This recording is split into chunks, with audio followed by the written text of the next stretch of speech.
all great comments from our panelists. Let's go and unpack some of those a little bit. Let's start with those supplies of particular components. Dr. Downham mentioned bioreactor bags. We had in our keynote this morning information about diagnostic kits, and of course we've seen shortages for personal protective equipment around the world. So what are these key shortages, but also really how can we get better visibility on these potential shortages of a particular supply chain product in advance? Let me turn first to Dr. Downham. Thanks very much, Julie, and certainly it is an important question. And when you think about the number of parts that are used in vaccine manufacture, they can number many hundreds, if not thousands. They come from all sorts of suppliers from around the world and are shipped in their thousands and tons in some cases to various vaccine manufacturers, not all necessarily to one site. They may go to one of many sites. So there's an incredible web of distribution and global supply and trade going on that is a complex aspect. And if there is a holdup within it, then it causes problems in many different areas. I mean, just to give you an illustration, if a certain biofilter used in the manufacturing process is shortened or curtailed from delivery to a facility, even though physically it is a relatively small part, it stops that facility from being able to function to produce vaccine. Similarly, you mentioned the bioreactor bags, the specific little clips that hold the tubing onto the bioreactor bags to secure them to make sure that they are biocontained. There's no contamination risk, there's no leakage risk. You don't have those clips, you can't run that stage of the process. So it can become incredibly granular in terms of the smallness and the size and the quantity of materials that are critically required.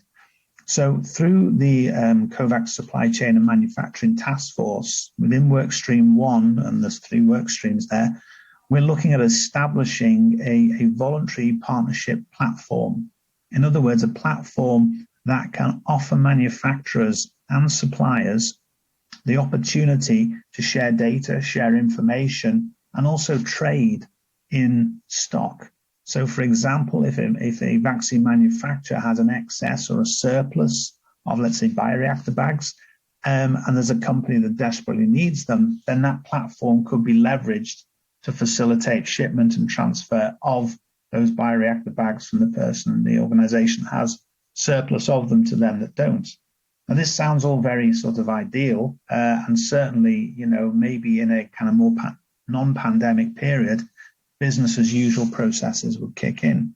But what we've seen through the course of the global pandemic is almost a trebling in the quantity of vaccines provided, and Rasmus can talk to this as well. In terms of normally, globally, there's about 5 billion doses of vaccine made a year. I think, and Rasmus, correct me if I'm wrong, in the last year, that number's gone up to about 15 billion, and the demand has gone up to about 15 billion. That pulls on the drain, that pulls on the resource to supply vials, all the critical components, the raw materials. So that platform has got to be able to kind of function in a kind of pre or post-pandemic period. But as and when there is a sudden escalation in demand in a pandemic setting, as we've seen with COVID this last year, the platform has to respond accordingly. And that's what we're currently kind of trying to work on, put in place and institute.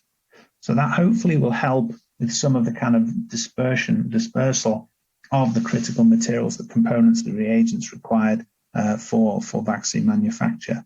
That addresses some of what's been going on behind the scenes to support this critical activity moving forwards. Over. Thank you so much, Dr. Downham. That was very helpful. This vaccine supply chain is so complex, as you said. Hundreds to thousands of individual components sourced from all over the world. Let me turn now to Mr. Hansen. I know your company has done some work in this space. It's really innovative, so you could address that. But in general, how can the world get better visibility on both the current and potential shortages of a particular supply chain product? Thank you for that. And I think it is a incredibly complex area that no one has anything near full visibility over, and we've done some work with COVAX and the team, and I would also credit Matthew for some of the work that's done in his area. It's incredibly important and valuable work and some very kind of novel ideas for creating this small kind of marketplace where companies, without fearing for handing over important competitive information, can actually share information on what's needed. So I think that they are taking steps in the right direction. But to me, all of this really comes down to visibility over the long-term demand, right? Because I think what we've seen so far is that the market force is actually working quite well in many areas. I will reiterate that the world has almost produced 2 billion vaccines. I think if anyone have said that would be possible so fast a year ago, no one would have believed it. It is an extraordinary effort, and it is coming by incentivizing companies to produce at scale. And of course, companies do this because they can see also they want to solve a big problem, but also they can see a market opportunity.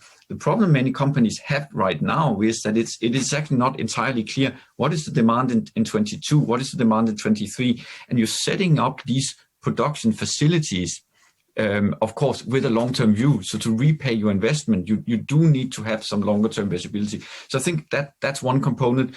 I also think that just greater transparency in all areas would help if we had better transparency on how many vaccines each individual producer actually realistically are exactly producing right now, and how they're scaling up on a factory level, on a regional level, on a country level.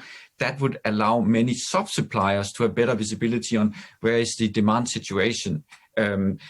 I think also one consideration we need to have here, which I don't think is often addressed, that if you are, when we're looking at what's happening on a global scale, production-wise, we're seeing that some of the first movers are scaling up very fast. We're seeing a company like Pfizer and BioNTech having had very few scaling problems compared to many others.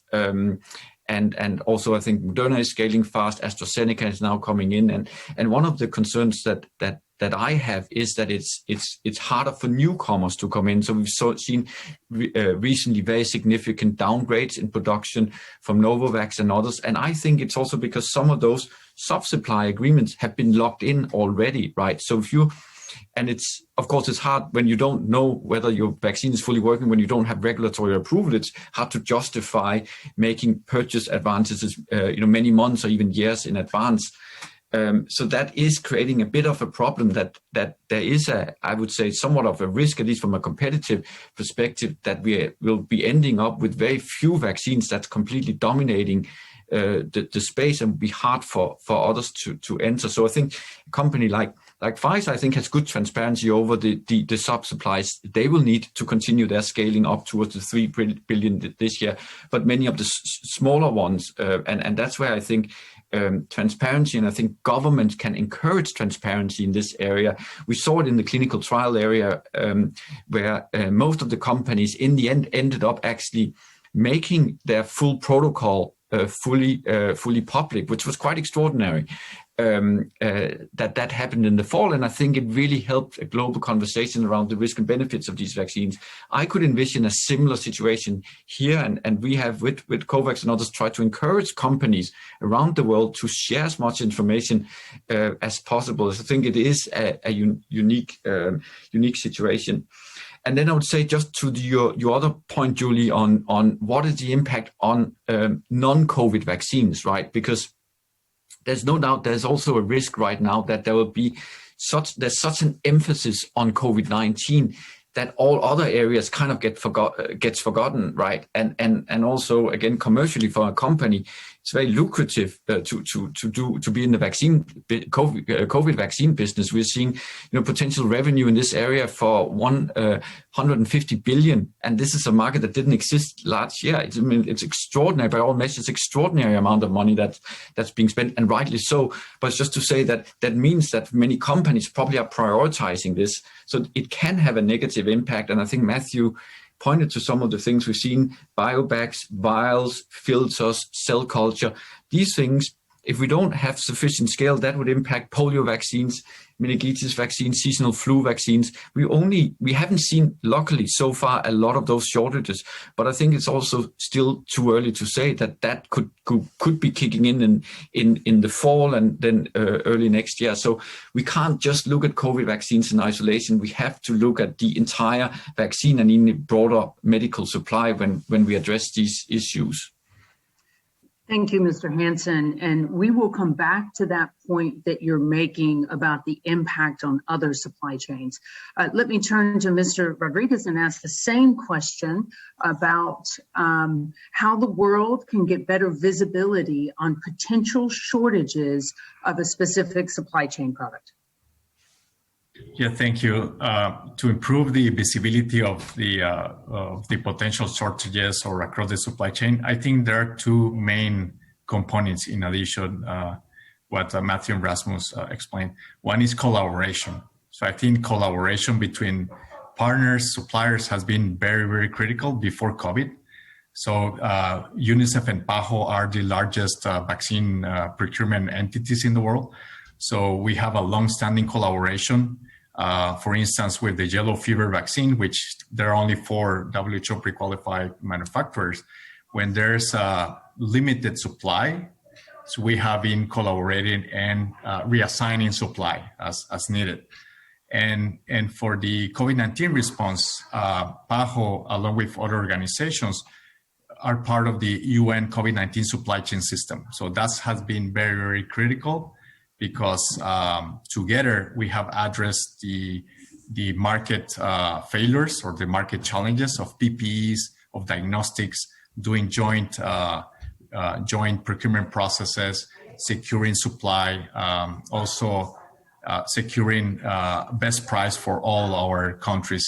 So I think collaboration has been essential. And with COVID, I think that collaboration, not only between agencies, organizations, but with the supplier has been strengthened, and that's important to maintain. The second aspect, it's on the demand plan, the long-term demand. That's very, very important to feed the investments, to feed all the capacities that manufacturer has to consider. That's key, and that's a challenge because we have to educate countries on the importance of a good demand plan, on the lead time they have to consider, on the programmatic aspect they have to consider. So I think the demand plan visibility is a very important aspects in order to avoid these potential shortages in the supply chain. Thank you, Mr. Rodriguez. Now, let me expand that question a little bit. Many of you talked about the visibility of the COVID-19 vaccine supply chain. What about other kinds of products? We've seen shortages of personal protective equipment. We've seen shortages of diagnostic kits. And of course, we're seeing shortages of other types of products. So let me turn to any of you who would like to address how we can get better visibility across these other types of products. Dr. Downham.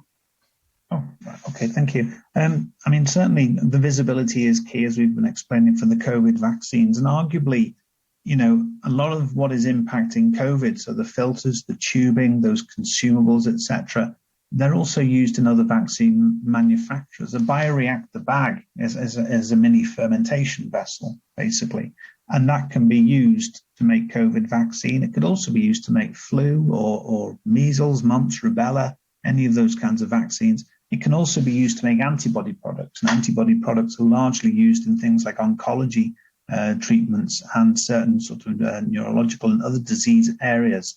So the impact or the unintended impact on other vaccines and health products is prevalent. And we have heard of impacts to flu, measles, mumps, rubella, and oncology antibody-based products as a consequence of bioreactor bag shortages.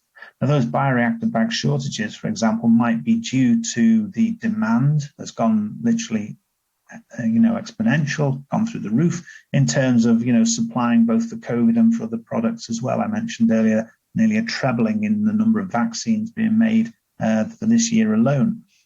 So there's partly that aspect. There's also the visibility for the suppliers providing those materials.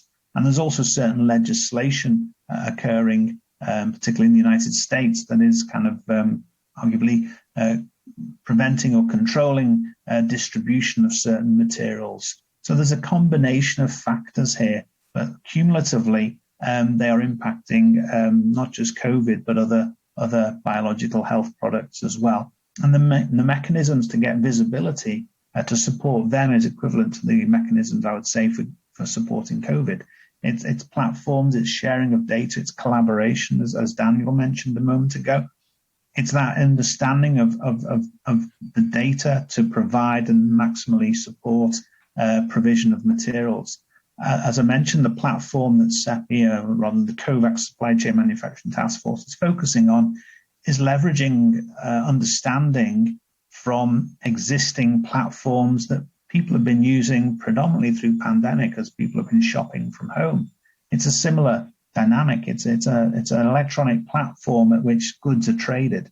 All we're talking about trading here is goods for the biopharmaceutical sector, as opposed to, I don't know, clothes or food or whatever. But it's still trade, and it's leveraging a virtual platform to facilitate that. And as a consequence, gather data on the ebb and flow of materials, the demand, and how to maximally support that. I think Daniel also mentioned about the foresight, the timing for vaccine manufacture. So I worked for a number of years in the flu vaccine industry, and the flu vaccine industry tends to purchase its materials about a year in advance.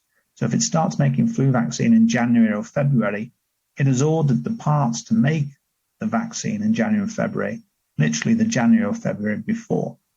And that is part of the ongoing kind of business as usual process to ensure that stocks are provided in a timely and succinct and synchronized fashion to meet vaccine manufacturing, supply and demand.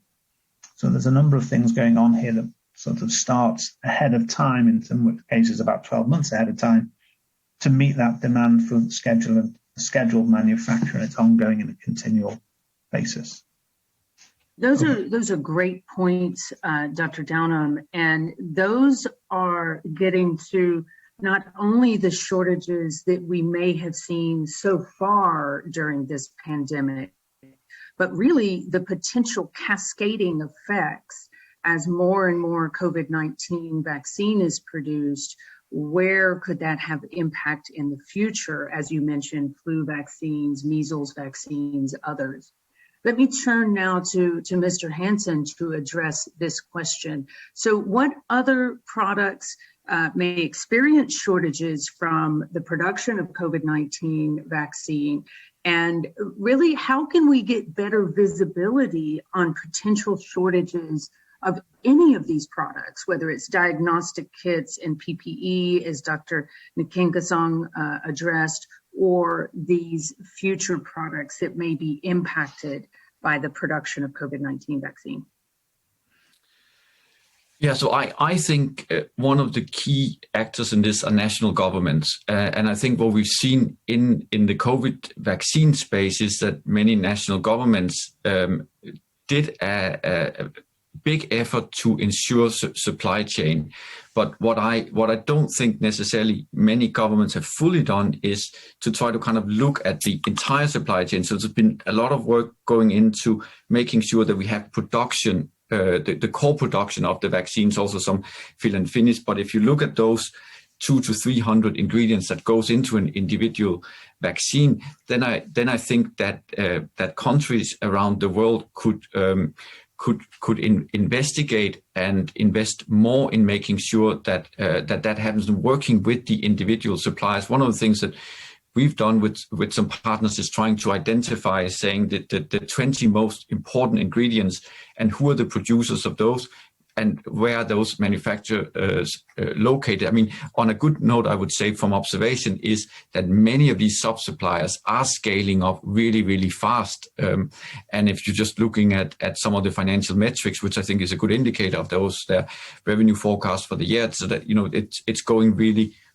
fast. So there is a scale up, and market mechanisms is to a large extent working.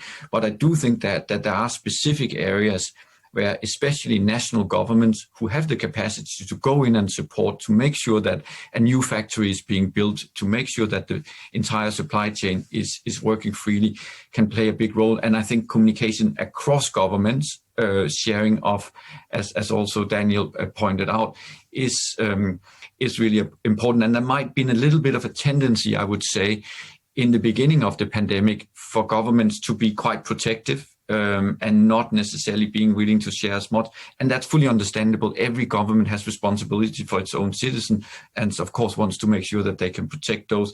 But there is a risk that becomes a lose-lose situation if it prevents that sharing. I think a mechanism as WTO, an organization at WTO can play a really important role in some of this kind of global transparency, where we also really take advantage of the existing supply chain and national strengths. It shouldn't be like every country needs to produce the full thing of a vaccine. That would be completely wrong, right, and would set us back enormously. So there needs to be a level of trust, and I think visibility, sharing across governments is key to building that trust.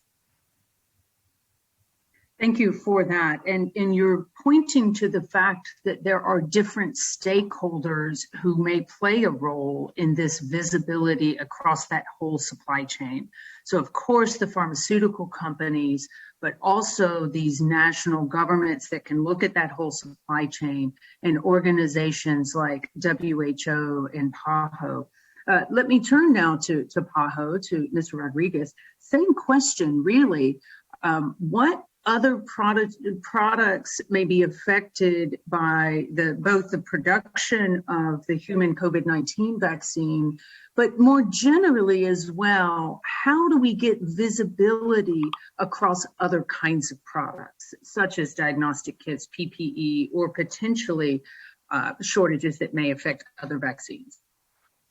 Right. Yeah. So I think it's important to we have to remember ourselves since the pandemic started, and since we started to talk about vaccines, COVID-19 vaccines, was on the syringes. So vaccines need the syringes, and currently, so far we have procured 200 million syringes this year. That means 9 times what we normally procure. So there are very limited sources of pre-qualified vendors by WHO. So because of the limited supply, we had expanded other sources evaluated by our own PAHO technical staff. So we have 6 qualified sources, to try to fill the demand that we are addressing in our region. But this market is very, very challenging. So the manufacturers will not produce in advance if they don't have a firm commitment, a purchase order or firm commitment.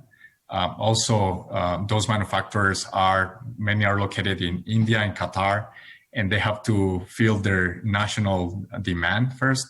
So we have seen long lead times due to the high demand. We have seen shortages of some raw materials.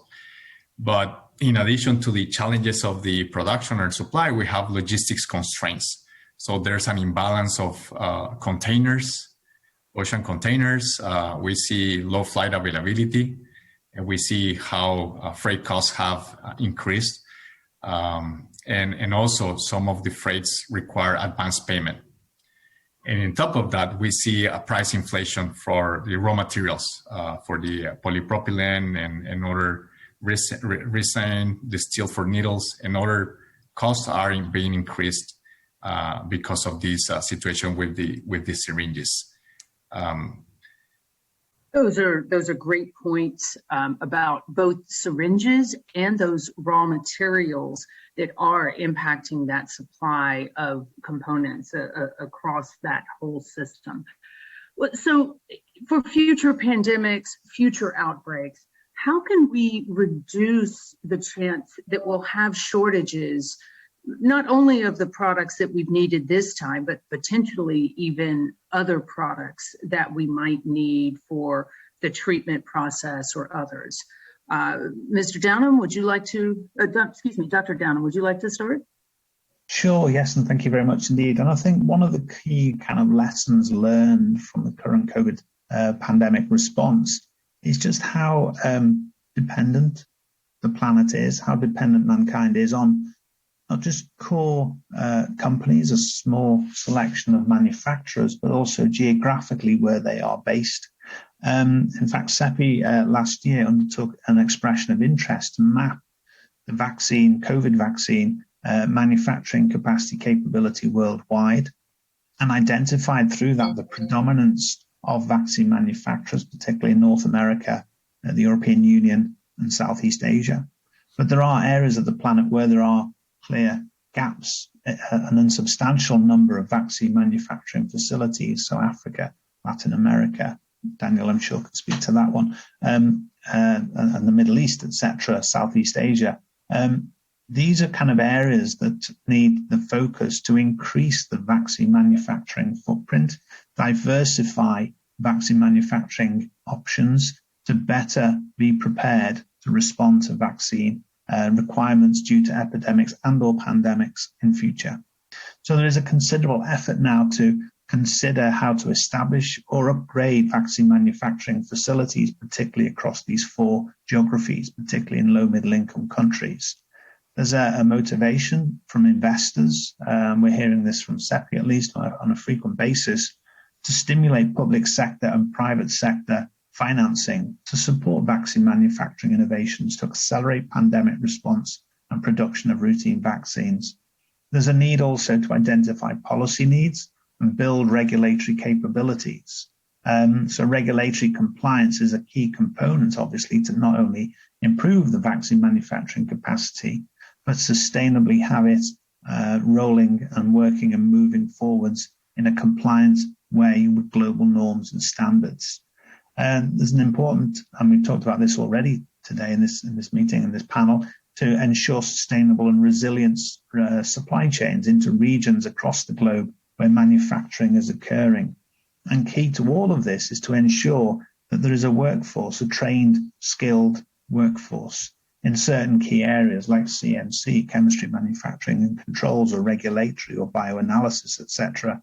In fact, Steve Jobs had a quote on this very point. He used to say the most important commodity a manufacturing organization or any company has comes in the morning and goes home again at the end of the day. In other words, it's its workforce, its skilled, trained workforce. And that is where there is also key interest and key focus to move forwards. So there's a multitude of moving parts here, but it's all about focusing on trying to escalate or improve or establish vaccine manufacturing capacity and capability with specific focus on parts of the planet where it is either low in number, low in size and quantity, or absent entirely. Some countries don't have any manufacturing capacity, and they're beginning to consider that as well. Thank you, Dr. Downham. And that's particularly important given some of these dynamics that we've seen around export control and those kinds of things, both for the final product and those components that you're talking about. Let me now turn to our next panelist, Mr. Hansen, and see his thoughts about how we can reduce the chance that we face shortages in the future. And before I turn to you, let me remind our listeners that they are welcome to submit questions.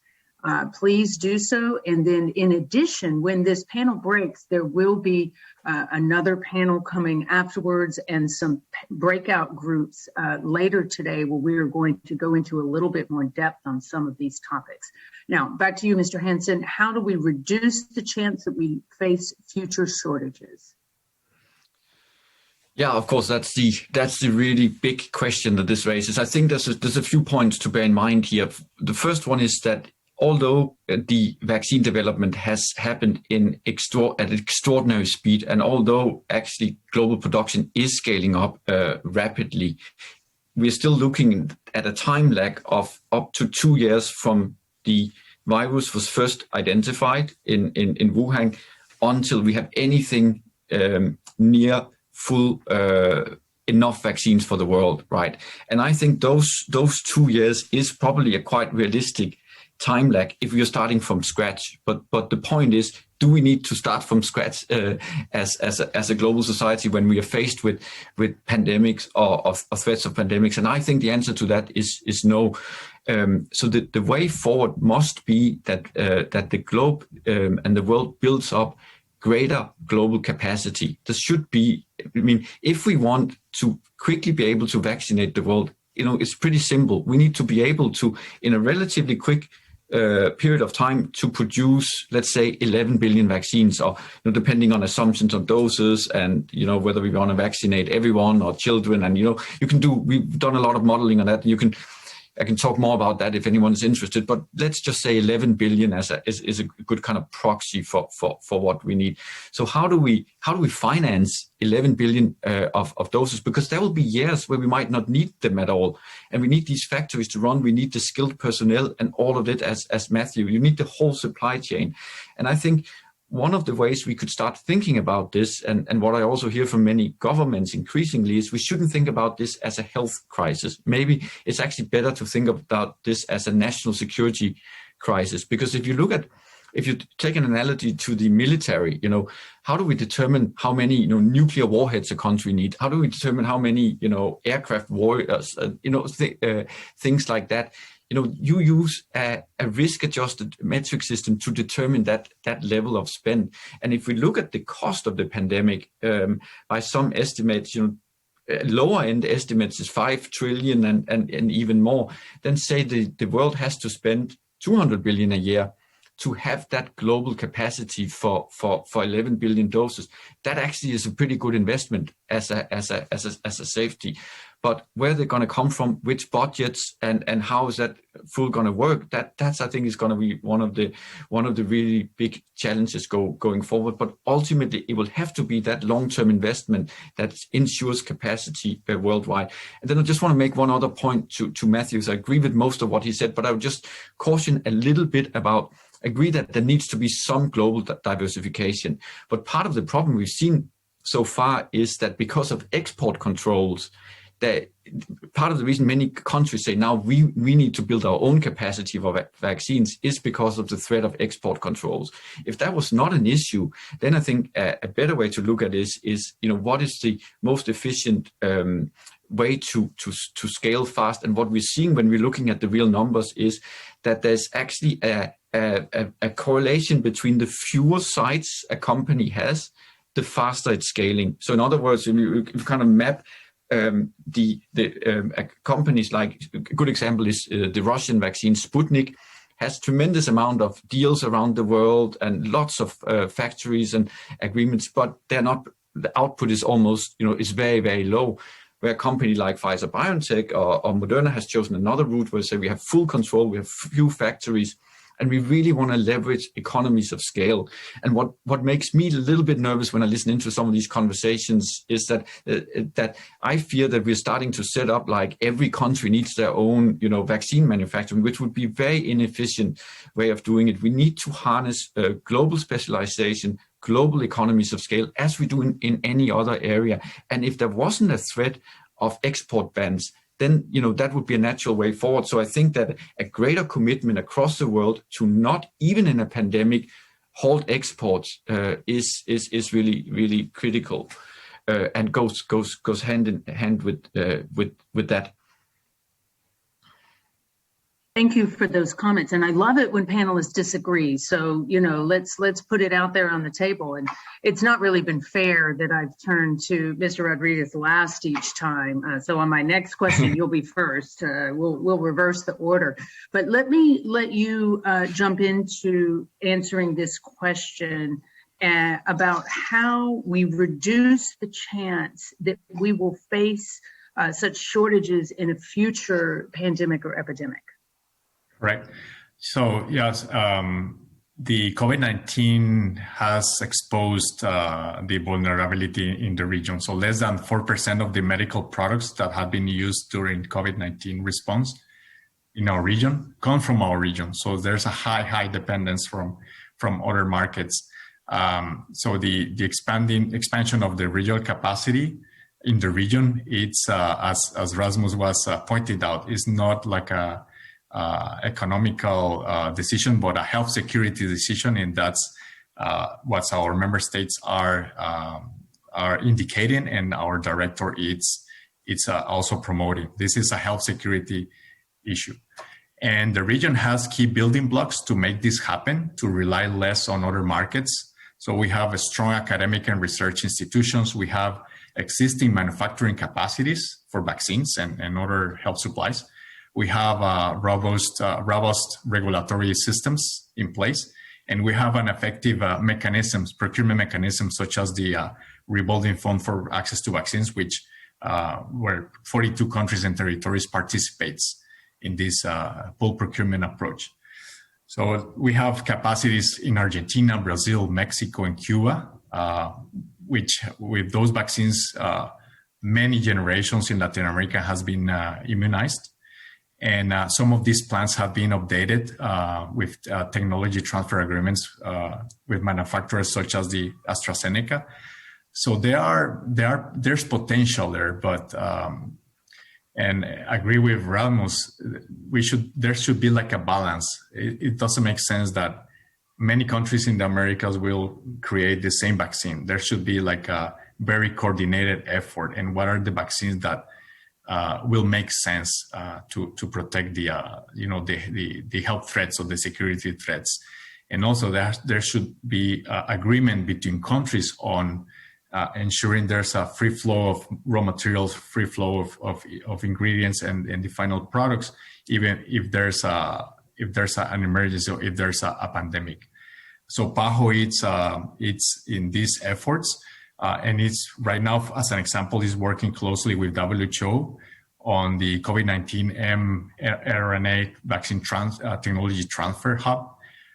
So in this initiative, there are other partners such as the Inter-American Development Bank, the Organization of American States, and also countries like Chile, Argentina, Peru, and others already showing interest. So there are things that are moving forward in order to have this, to scale up these capabilities in vaccine manufacturing that we have in the region.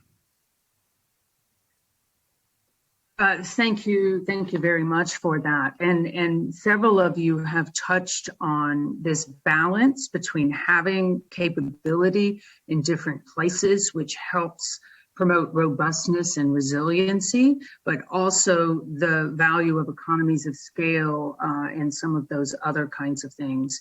And now, of course, that resiliency is also important when you have so many countries around the world who are currently impacted by major outbreaks, which may reduce the supply coming from those parts of the world for some period of time. And of course, the bigger concern is over the people themselves. So I think we have time for one last round of questions. And as I said, I'll turn to Mr. Rodriguez last.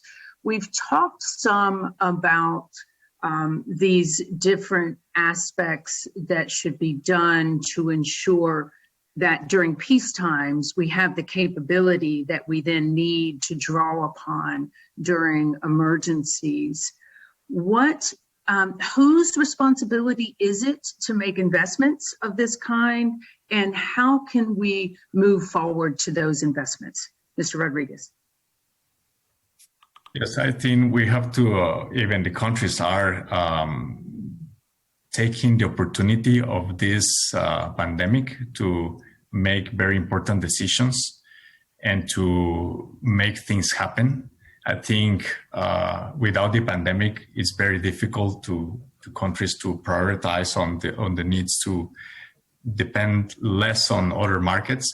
So this opportunity is here, and member states are the one that are doing this, are prioritizing this focus on enhancing production capability in the region, and they are asking PAHO to provide that assistance.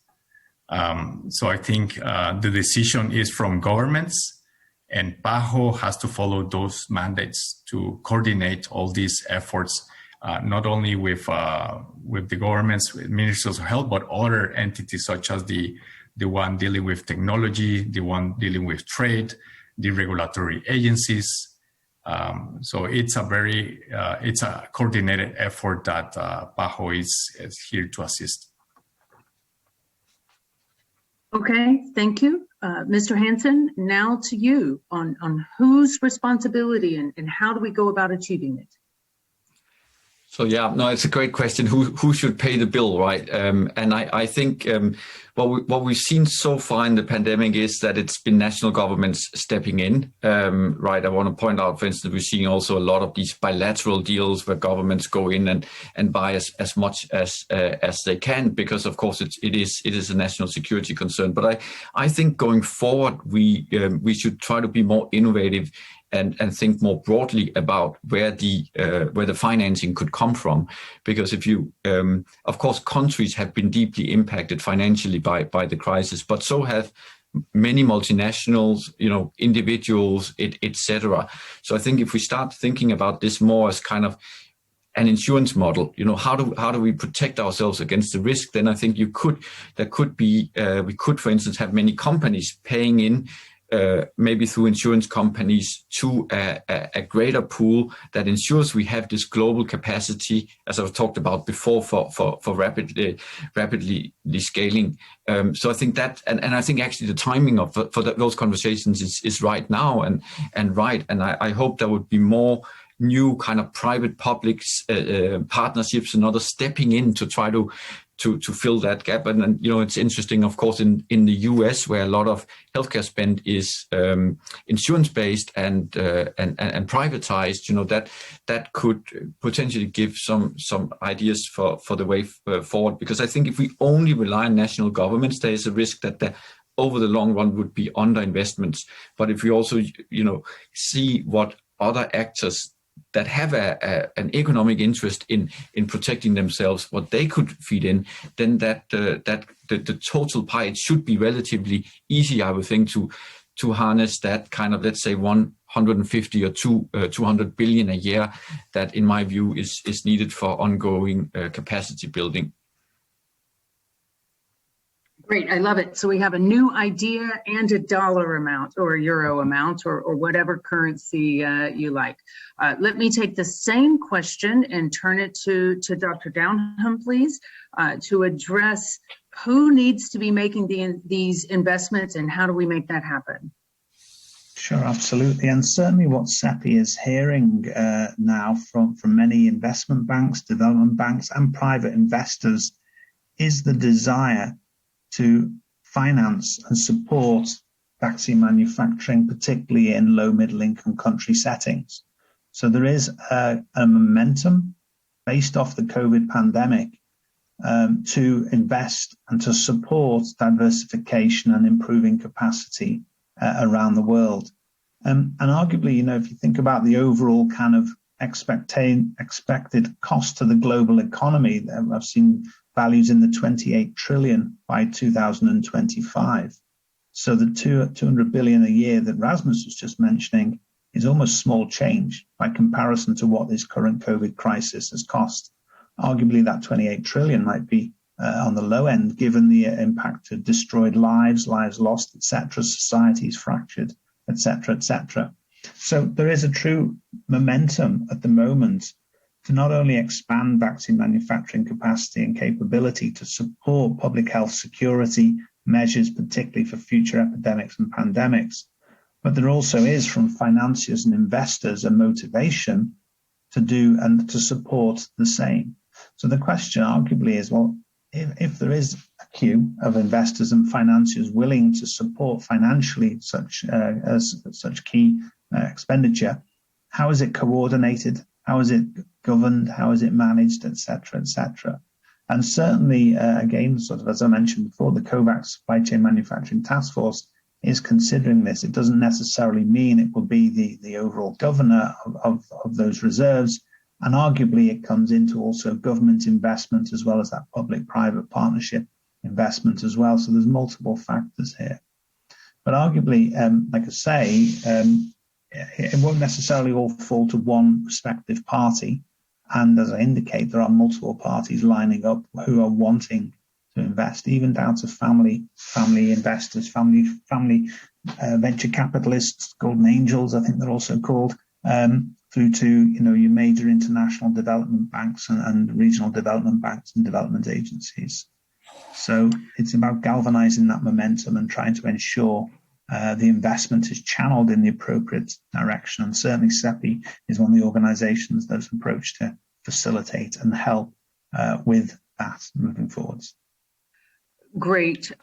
Thank you for that, Dr. Downham. So I'm going to turn to the panel in just a moment for our very last question. And just to warn them, this time I'll go Mr. Hansen, Mr. Rodriguez, Dr. Downham. So be prepared. I'm going to ask you to give us one sentence, maybe two, on anything that you want with your closing. And it could be a topic we haven't talked about or your final recommendation. So get your one sentence or two ready. And while I'm allowing you to prepare your thoughts, I want to tell you about the rest of the day. For those who have joined us late, I'm Dr. Julie Swann. I'm a faculty member at North Carolina State University. After this panel ends, we'll be taking a 10-minute break, and then we'll have a second panel on improving last mile delivery of supply chains, which we haven't talked about as much. That panel will be moderated by Ben Aditya Adenoya from the International Federation of Red Cross and Red Crescent Societies. He's got some great panelists.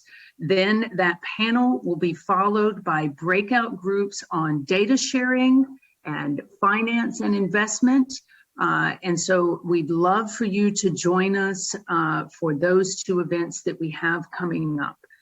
So now I said I would turn to Mr. Hansen first this time. Your final sentence or two about your recommendation or something that we have not covered yet. I would say that what I would leave this panel with is a message that we will only be solving the short-term supply challenges if we have a clear idea of the long-term demand, right? Those two are intricate conversations, and I think there's a little too much focus on the short-term supply without realizing that without clarity over long-term demand, we will never solve these shorter-term issues. Great, thank you, so important. I think I said I'd go Mr. Rodriguez next. Yes, thank you. I think the key message I would like to leave is that to respond to the current crisis and to be prepared for the next one, we need collaboration. I think that's the key word, collaboration at the global level. So addressing the equity and access of health supplies, vaccines, but also on establishing or having established the global mechanisms such as the UN COVID-19 Task Force, a supply chain system, or the COVAX facility. Those types of facilities are needed.